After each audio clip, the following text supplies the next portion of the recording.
we went from working at Jersey Mike's to 40K a month in our agency. I worked at Jimmy John's, dude. I hated my life so much. Dude, I was the one working at Jersey Mike's, and like that's how we fund like we got the funds to like hop on with you, and it was the worst. Literally It was sold stock and stuff. yeah, it Sold was pretty crazy. stock. Dude, Yeah. Your like Jersey Mike stock? Yeah. they, Yeah. they gave me yeah, that was such a good worker that they gave me shares in the company while I was there. So That's wild, dude. Jimmy John's didn't give me any shares. He literally was doing cardio at the gym. He watched a YouTube video, one of your YouTube videos, and he was like, "Dude, I think this is what we should do." Because we were spending all day like sending Insta DMs, and he was cold calling, and I was cold calling and stuff, mhm. and we were just doing that all day. And he's like, "Dude, I think this is what we should do." Like, bro, like automatic SMS, automatic email. That's crazy. Because we were sending manual. Everything was manual. So he's like, "That's insane." So then we bought it, and I mean, went crazy from Dude, I there. literally had stocks. I had like I had like some shares of Tesla and some other shares Dang. from working at Jersey Mike's. And we literally liquidated everything to like to go to your course, bro. Like, Can you just give me a brief overview of what you guys do right now? What we do is we work in solar, and we book solar appointments for solar companies, and we do that through cold calling homeowner data. Where did you start? Because I know that's not how you started. So what was the yeah, beginning? where did we even start? Like, what? I don't even know what niche we started in. We were in like carpet cleaners or something. We were in some I remember we were asking you about it. We're like, what Yeah. do you think about this niche? What do you think about this niche? But we were like niche hopping like crazy, just trying Yeah. to find like what stuck. But we stumbled upon auto within the first like couple months, and that was kind of like our first like real niche that we were in. And then our service is just like the generic, running Facebook ads. Yeah. So what happened with that? The niche itself, like they didn't have like a whole lot of cash, like most of that niche, so we couldn't charge much of anything. Like we had clients that we had to break the payments up weekly. Like we had like $200 weekly, and they still were like not able to afford it at all. Yeah, they didn't even pay it half the time. So Yeah. So we're Yeah. like, this is not working out. So we just switched. By auto, what do you mean by that? we did a repair at first. We did repair for a bit. I think we only got like one or two clients in repair though. And then we just switched mainly to car detailing, and that's where we got most of our clients. Yeah. And then, Yeah. so with the very first client, how did you get that one? I think it was SMS. SMS. Yeah, It I was think it was SMS. SMS. Do you remember Pretty like sure. what the message was and who it was to? We remember who it was too. Is his name's Wensler. Yeah, we retained him for a while. Like Oh. I love that. He was hilarious. He was funny. That's why we're laughing. But yeah. I mean, I don't remember exactly what the message was, but we started SMS, and I remember I was in another house, and I was sitting down at 9 a.m. and it was only $500, and we had to pay for his ad spend. So it was like we didn't Yeah. even get money. So like I woke him up. And I was like, dude, let's go. Like we got a client. And he's like, you're lying. And then I pulled up Stripe. Yeah. That's It awesome. was awesome. How many clients did you get like overall within the auto space? 20-ish, 30-ish in total in that industry. In total, yeah. But Yeah. at most at one time was probably around like 12 or something, right? It was 12 or 15. Yeah, something like around there. Okay. But a lot of the times they would just stick with us because their card would fail on the ads manager. So we had to wait for them to get some more money. Yeah. What was the best strategy to get clients? Was it just the SMS? Oh, yeah, we mainly just did SMS. The response rate was crazy. I was able to get insane. like I actually remember talking to you. I was like, "Is this SMS copy good?" And then you're like, "It could be." You told me what I could do better. Same day, I like doubled the amount of bookings I got. Like it was actually crazy. I was like, "Whoa!" Like, and I was booking so I was literally sitting in class in my math class. My teacher's talking about like whatever Pythagorean theorem bull, and I'm just sitting there booking like 6 meetings a day so him and his college dorm could take them and get some clients. At what point did you switch? We definitely knew that like they're like these guys like they're not paying, like they don't, like there's not too much money. And that was the point in time. Like like people, like I don't know if you guys know like Tony Lee. He went into like he's just like like an SMMA guy. And he went into detailing and like went on social media about it, and that niche just got completely slapped Yeah, I in the remember you face. telling me that. So that I think that influenced it too, but I don't remember like an exact think breaking point. It was probably just because we were just like plateaued. Like we literally weren't making more money every month, and we weren't scaling. So we were just like, Yeah. I mean, we're getting plenty of meetings. We're closing people, but I mean, we're not actually progressing. So we're like, all right, I think we got to change something. Yeah, for sure. I'm glad you guys kept going because when I was going to, I had that same problem. And I think a lot of people, they think that if I have high churn rate, then that means my product isn't good and I should just stop. And that's what I thought too. And so like I was getting a lot of clients, so it was easy for me. But then I was like, oh well, if they keep leaving, that means I'm not that great, and I just don't value myself. And then I just want to quit everything because they keep leaving, and so it's not valuable, right? Like if you just stopped right then you would have just obviously like, oh well, you would have just given up, and you wouldn't have been able to go to the next level. And Yeah. and I did stop, but then I was like, let me just keep restarting, keep going. And then like so first year when I was doing it, first year I only made like 50 grand, but really I just broke even because I had to give refunds, and then there was other like just a lot of weird expenses that I had. And then second year I made 140, and I was like, oh, this is actually working. And then third year, 100 or $530,000. I'm guessing you're just thinking about things to switch to. Did you think of solar, or did you try a couple other things, or what? We were in between. I remember we were in detailing, and we were. I think we had a list of like roofing leads that we got from like using like your service, right? And we were like should we like we were trying to like split test solar and roofing, which I honestly like to anybody like watching, I don't really recommend doing that. Like if you pick a niche, like don't waste your time like dipping your foot in like a ton of niches. Like pick a niche that's like a bigger play and do everything you can to make that niche work. So we were in solar and roofing at the same time, like splitting our SMS to like each, and like I don't even know what we were doing at that time to send outreach, but we were splitting it up between the two, and we were seeing better response from solar, so we just decided to stick with it. Yeah. Nice. So with solar, have you found it hard at all to sell them? Yeah, Yeah, that's real hard. That's one of the main reasons why we switched our service up a little bit, is because we kind of found out like product market fit's like very, very important.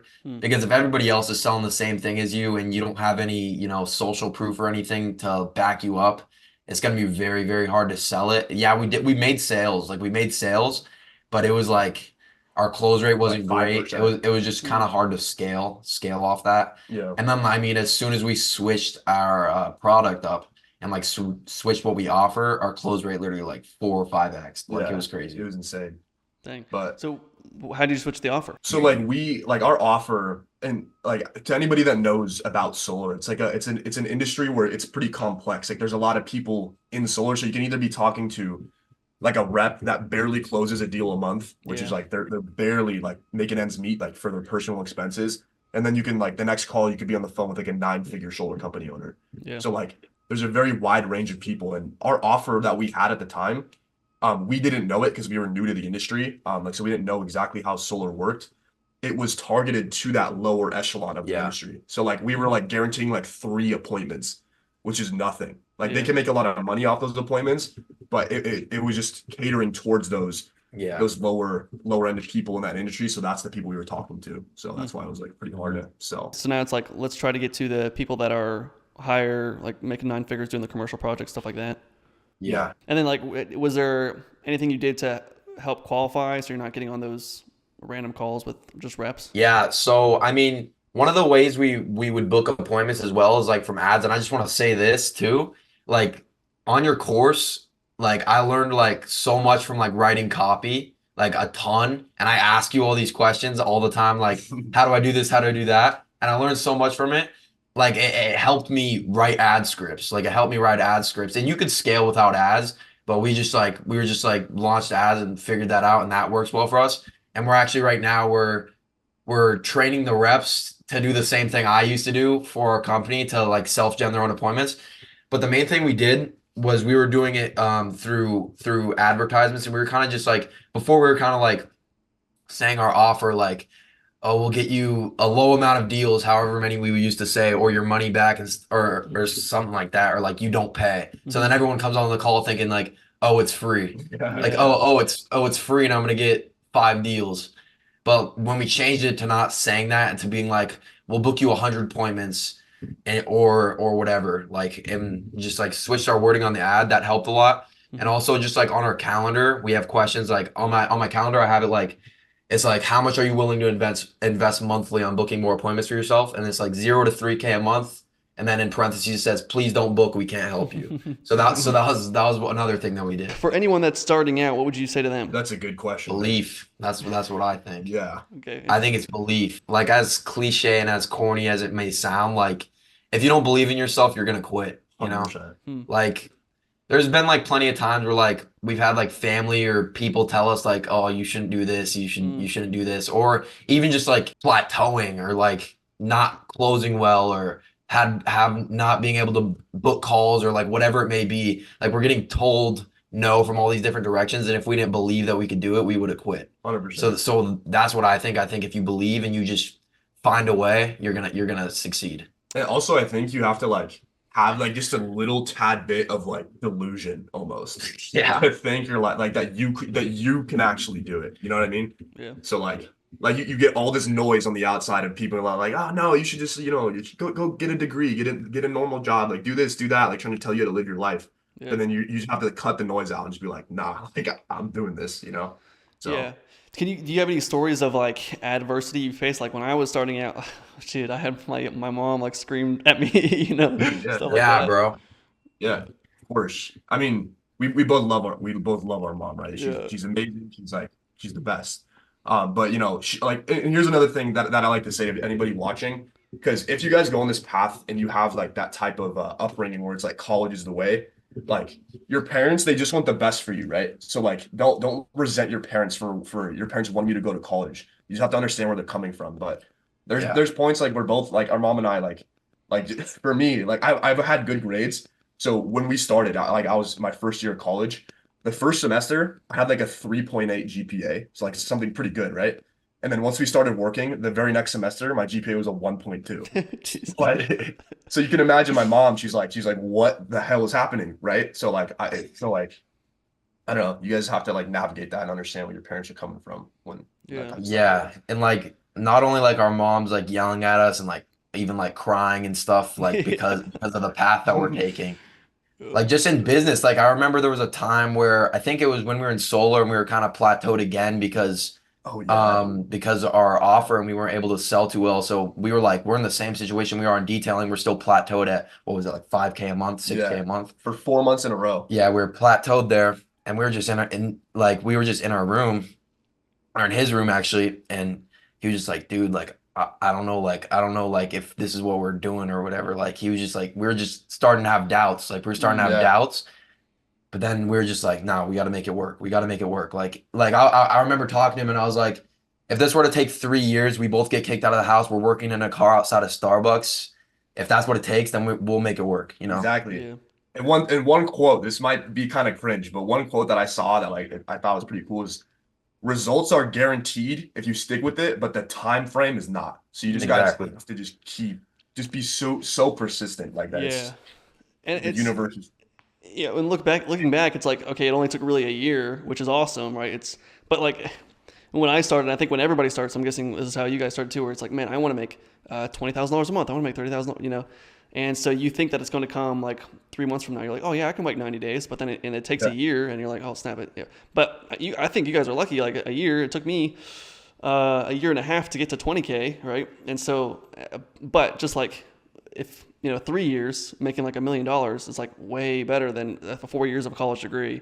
So it's like Yeah. even if I think a lot of people have the unrealistic expectation of like, oh, we're gonna get this work. Oh man, I have so many people that come to me. They're like, I am so determined to make $100,000 for the next 2 months. I'm like, that's great, but it's probably not gonna happen. exactly, But bro. but like it is pretty realistic to get to 30,000 within a year to even 2 years. For But it's sure. like that's so For much better sure. than working a job. And it Like also helps when you have a partner, right? Like yeah, if we were doing it by ourselves, it would have taken twice the amount of time. Like Yeah. if you guys are watching and you have a brother or you have a friend that you trust, like with your life, like it's a cheat code. Put It's that to literally use. it's a cheat code. yeah, So Yeah. And we picked our roles real well. that's Like it's good. it's working out good. The problem I see with a lot of partnerships is that like they're just two people that they know how to do the same thing and they're just partnered together. exactly. Yeah, that's just a waste. Exactly. You Yeah. step on each other's toes at that point. Yeah. Two people doing completely different things. Yeah. Yeah, it's only so like if they have an aligned vision and you have different values that you bring to the table, then it's really that's the only partnerships I've seen work. So it's really cool that worked out for you guys. Now, if you want me to help you one-on-one every single day, do the research for you, pick the niche, create the offer, create the outreach messages, and automate all your messages so that it's automatically sending the messages for you and getting in front of people for you so that you're getting 5 to 10 booked calls per day. If you're interested in that, you can book a call directly with me below. If you're not interested in investing and actually putting in some effort in, please do not book a call with me. Thank you guys so much for watching. I love you. I'll talk to you soon.